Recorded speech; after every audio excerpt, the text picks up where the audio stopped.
મિત્રો, આપણે આજે માતા પિતા માટે રમૂજ ક્વિઝ લઈને આવ્યા છીએ, જેનાથી તમને થોડું જાણવા પણ મળશે, શીખવા પણ મળશે કે તમારા બાળક માટે શું કરવું યોગ્ય છે અને શું નથી. તો તેમાં આપણે નાની નાની ક્વિઝ રાખી છે, તેના એક બે સવાલ આપણે છે તે જોઈશું.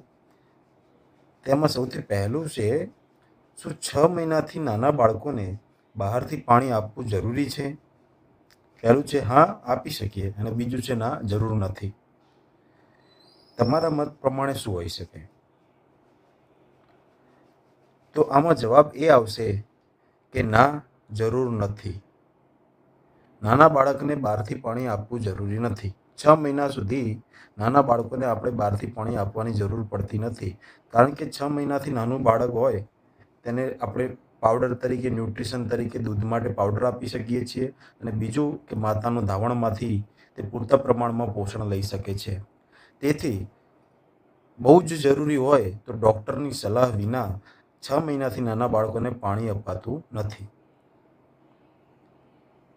બીજો પ્રશ્ન છે કે નવજાત બાળકને જન્મ પછી માત્ર મધ આપવું જોઈએ? મધ આપવાથી કોઈ ફાયદો થાય? ઘણા લોકો કહેતા હોય છે ગામડામાં કે ના, નાના બાળકને મધ ચટાડવું જોઈએ, એનાથી સારો વિકાસ થાય છે. આ બધી વસ્તુ હોઈ શકે છે, પણ આમાં જવાબ આવે છે કે ના, નાના બાળકોને 6 મહિનાથી નાના બાળકોને મધ આપવામાં આવતું નથી. 6 મહિના પછી બાળકને મધ આપવામાં આવે તો તેના માટે સારું છે, કારણ કે 6 મહિના પછી બાળકનું પાચનતંત્ર સારું હોય, તેથી તે મધને પચાવી શકે કે એમને બીજી કોઈ પેટને લગતી બીમારી ન થાય. ત્રીજો પ્રશ્ન છે કે બાળકને તાવ આવે તો તરત જ એન્ટીબાયોટિક શરૂ કરવી જોઈએ? તો આજકાલ આ વસ્તુ બહુ જ કોમન છે.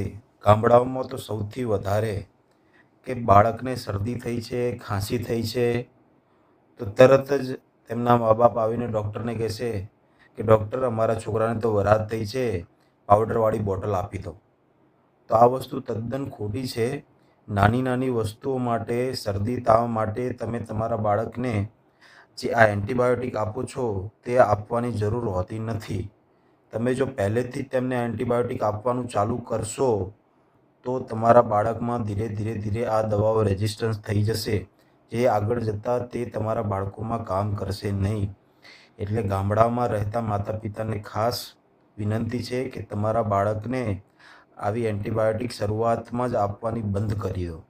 બહુ જ તમને એવું લાગે કે ના, મારા બાળકને બહુ જ જરૂર છે, બહુ વધારે પડતું શરદી ખાંસી છે, તો ડૉક્ટરને બતાવીને પછી જ આ બોટલ લેવાનું રાખો.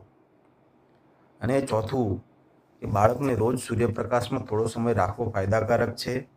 એમાં સ્પેશિયલી જ્યારે બાળક જન્મે ત્યારથી લઈને 2 મહિના સુધી, તો હા, તે બહુ જ સારું કહેવાય.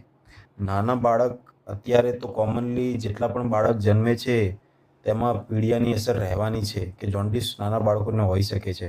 તો સવારનો જે 9 વાગ્યા પહેલાંનો સૂર્યનો કુંભળ તડકો હોય છે તે તમારા બાળક માટે બહુ જ સારો છે, જે પીળિયામાં પણ મદદ કરે છે, તમારા બાળકના હાડકાં પણ બહુ સ્ટ્રોંગ બનાવે છે, મજબૂત કરશે તમારા બાળકના હાડકાં. એને ઊંઘ પણ મસ્ત આવે છે, એનું મૂડ પણ સારું રહે છે, હસતો ખેલતો રહે છે, અને ઇમ્યુનિટી વધારે છે.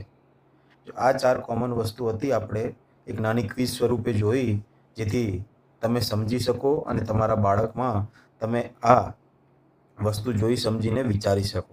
નમસ્તે.